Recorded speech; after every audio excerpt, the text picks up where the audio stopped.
Hello guys! Gagawa pala tayo ngayon ng peanut butter. Ito ang mga kailangan natin sa paggawa ng ating creamy peanut butter.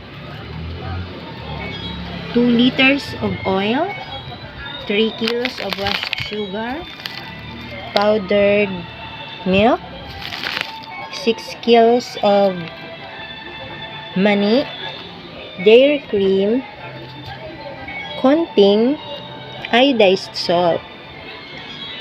Yan lahat ang ating kailangan sa paggawa ng creamy peanut butter. Lulutuin na natin ang ating mani.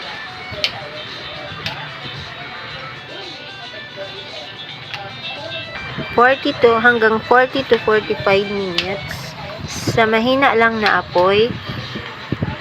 Dapat wag nating sunugin kasi di na masarap kapag nasunog ang mani. Mapait na siya.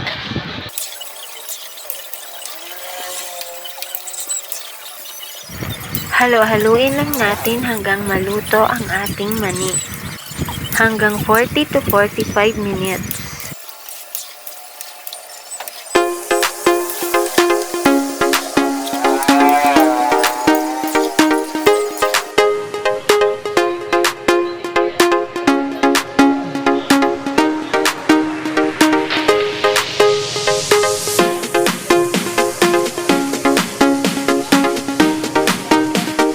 Ito na pala yung ating peanut. Ready na siyang gawin nating peanut butter.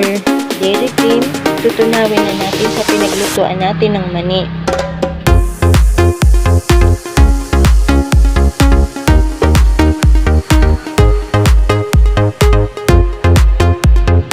Kaya maitim na ang ating mantika kasi yung niluto nating mani ay may balat.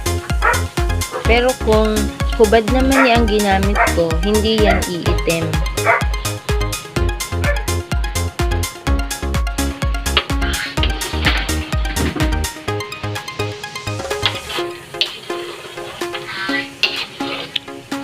Tingnan na pala natin itong ating mani.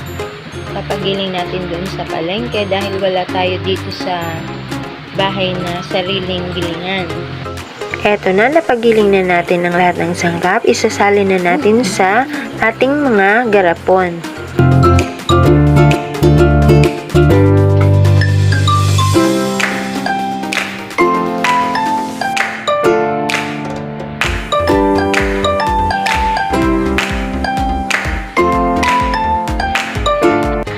Bali, naka 25 pieces tayo ng jar ng peanut butter.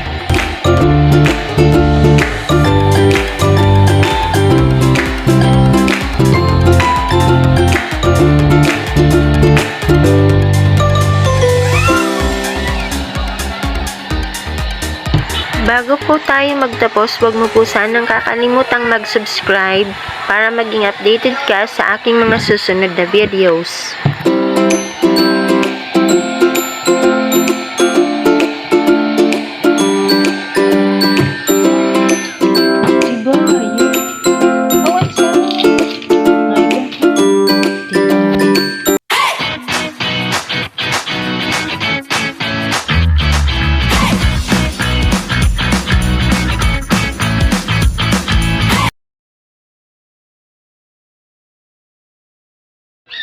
Ito ang mga kailangan natin sa paggawa ng ating creamy peanut butter.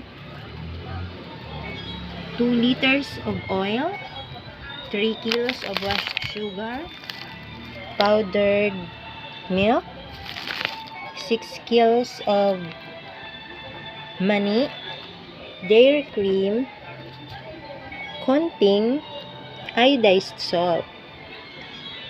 Yan lahat ang ating kailangan sa paggawa ng creamy peanut butter. Luluto na natin ang ating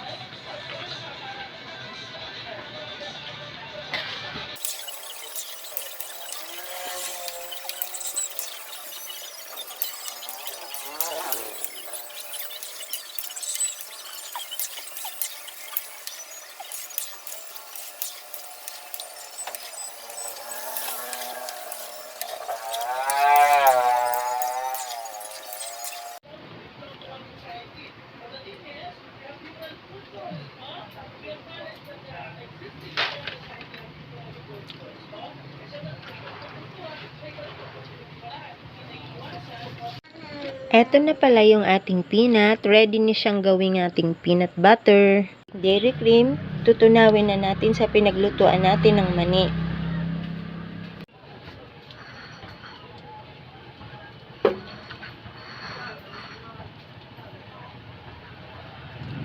Kaya maitim na ang ating mantika kasi yung niluto nating mani ay may balat.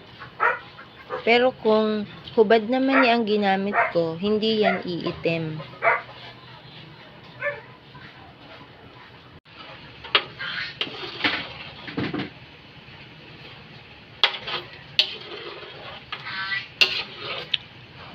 Giling na pala natin itong ating mani. Papagiling natin doon sa palengke dahil wala tayo dito sa bahay na sariling gilingan. Hoy, malinig.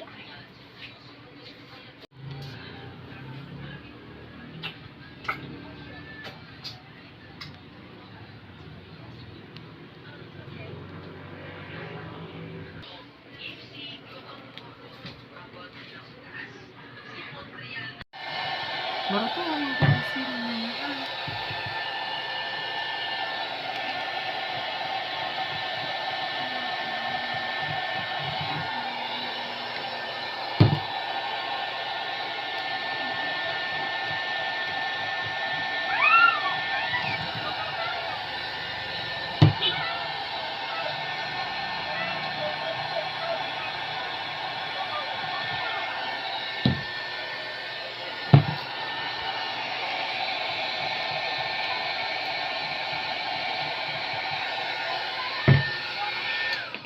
Diba yun? Oh, ay sarap. My God. Diba yun?